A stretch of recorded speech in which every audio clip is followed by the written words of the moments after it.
Mike Vaughn of MMA Junkie here at the UFC 189 World Tour with company president Dana White.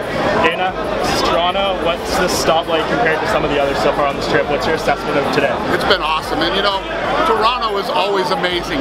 I mean, this place was packed all the way around, you know, tons of people. Canada, man, what do you want me to say? We love it up here. Toronto has, I was talking about this with one of the radio guys this morning. You know, when Twitter started, and I first got into Twitter, some of the most amazing Twitter experiences I ever had were in Canada, and especially Toronto. This city's awesome, the fans are awesome, the media is great. I don't know what else to say. Yeah, and you obviously made the numbers known today about the gate and whatnot. Is that pretty much what you were expecting, 7 million tickets just from all over the world? Yeah, it went exactly the way we thought it would, and you know, this is going to be the biggest fight of the year. We had, look at it this way, you know, the first quarter was the biggest first quarter in the company's history, right? And our second quarter is looking good too. In Mexico, we're sold out in Mexico, second time selling out, and we're actually going to beat our last gate, 21,000 people there. We're going to break our own record in Mexico City.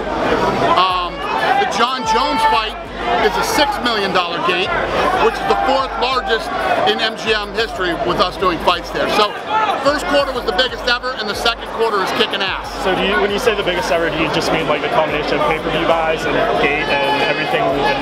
Financially, it was the biggest first quarter in the company's history. Sweet. So how do you assess kind of how Conor's being? Has he, you know, he said some things that maybe some people think is crossing the line a bit. Do you feel that way at all, or do you think everything? It's a fight, man. Yeah. It's a fight. It's a fight, and you know, it happens. You know, lines are going to be crossed. Everything will be settled July 11th. Yeah. And another question I want to ask you. I asked you the same question in August last year when we were in Bangalore, and I want to ask you again now.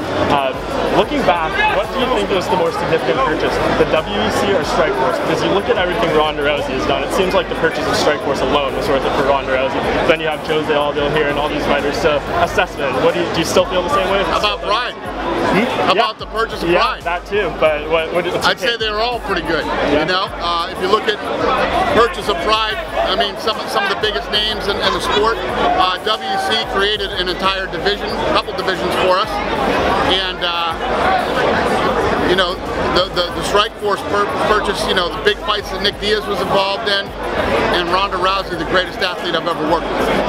And final thing, you probably aren't getting updates on because you're doing this, but the Nevada Commission had a meeting today pretty much all about drug testing, and just they were in there for hours talking about the penalties and just everything.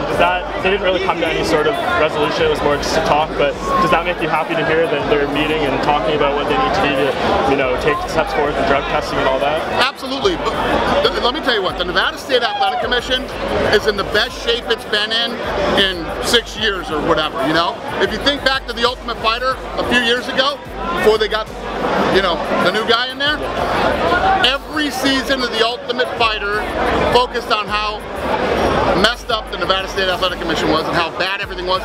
Now, on all these seasons of Tough, the commission doesn't even come into play. Commission isn't even talked about, isn't even an issue, and that's the way it's supposed to be.